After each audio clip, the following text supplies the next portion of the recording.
First-time home buyers faces tons and tons and tons of challenges when they are in the market to look for a property. Well, let me actually go over 5 challenges which a first-time home buyers normally face, and let's talk about that. So starting up with number 1. First thing is, should I buy it now or should I wait? Well, that's the one thing. Financially, if they're ready or not ready, that's a confusion, that's a dilemma there will always be. I mean, the cost of living is continuously to go up. They're not 100% sure, is it renting is still a good option or not? And especially if you're new to Canada or US, if your jobs are not 100% settled, that's a big question to think about. You know what? Isn't my job going to change? Should I wait, or am I going to upgrade later on and I have to rebuy the new property, or should I buy it now or later? Well, end of the day, you gotta decide based on its stability. One thing you keep in mind, if you're in a job for anything over a year or maybe 2, one thing you should keep in mind. If you're renting, you're paying somebody else's mortgage, and if you buy a property, guess what? You're paying your own mortgage. And having said that, God forbid, if you have to move, you can still rent out the property and you can still buy a new property at a new place.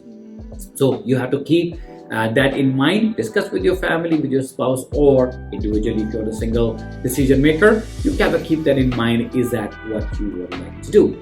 Number 2 is obviously when it comes to the money, you need a mortgage, right? So you gotta be pre-qualified, pre-approved by the lender for the mortgage what you're looking for. Obviously, this is a big challenge, as the mortgage interest rates are always fluctuating. Right now, as we are recording this, it's in July of 2022. The mortgage interest rates are going up. I mean, qualifications are becoming more and more difficult. The availability of the funds or the qualified amount is actually reducing as the mortgage interest rate goes up. So that's another big challenge with the first-time home buyers doing that. So I definitely recommend to work with a professional mortgage broker, especially if it's been recommended. One thing I will always is go and see the reviews. What sort of a content, what sort of a videos, information they are sharing it with you. Check out their social media, or check out their YouTube. If they have any videos, if they're sharing the information, guess what? They are knowledgeable. I mean, I'd rather, because there's a lot of money involved, I will avoid trying up somebody who is not so confident about the mortgage itself.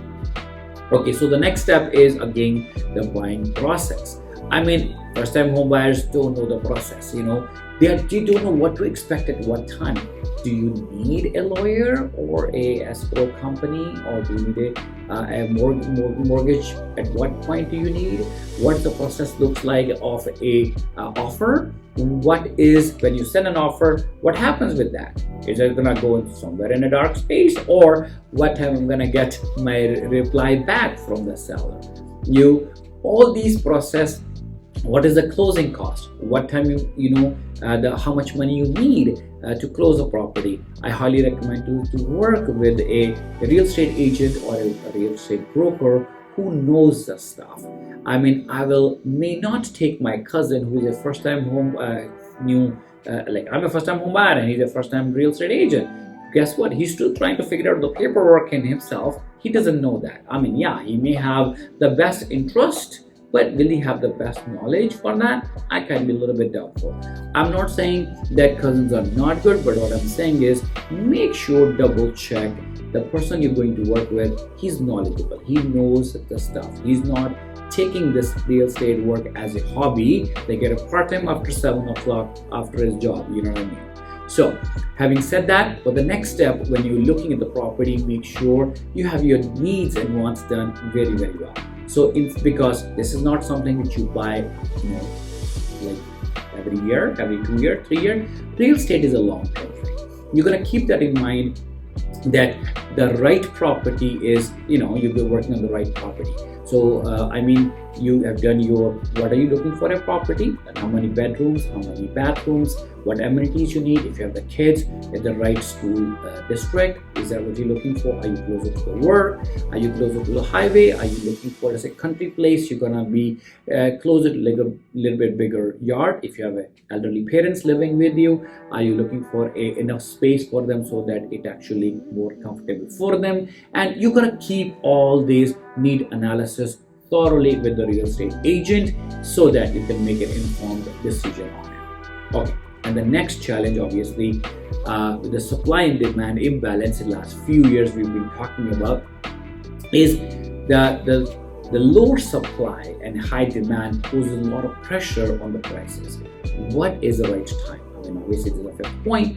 What's the right time for you to buy the property? Well, here's the thing. If you are going to buy the property for yourself to live in it, guess what? You are not going to sell the property in a short period of time. So if you're talking about 5 years, 10 years, 15 years, or maybe 20 years down the road, yes, the property value will appreciate. But having said that, no one can predict the future. Is it going to be 1 year when the market's going to be perfect? Or is it going to be 6 months, or right now? Well, I always go with the old, the Chinese proverb. It says the best time to buy the property was 10 years ago, and the next best time is today. Why? Because you're going to buy your home. I mean, the longer you wait, the lesser time you have to build up an equity.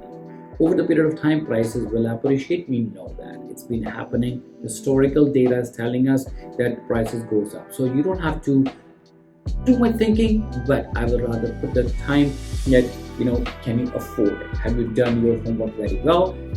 Have you look at what your monthly payment is going to look like?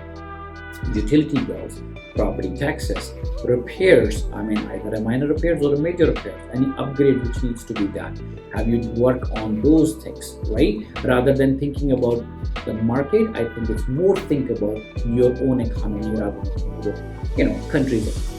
Hopefully these tips will help you. These 5 challenges you can avoid. Further, if you have any questions, feel free to reach out to me. I'll be more than happy to chat with you. Have a great one. We'll talk soon. Before I let you go, if you haven't subscribed my channel, I highly urge you to do so. And if you like the video, give me a thumbs up. And if you think somebody in your friends or family can get benefit with this, don't be shy to share the video with them. Have a good one. I will see you till next time. Bye-bye.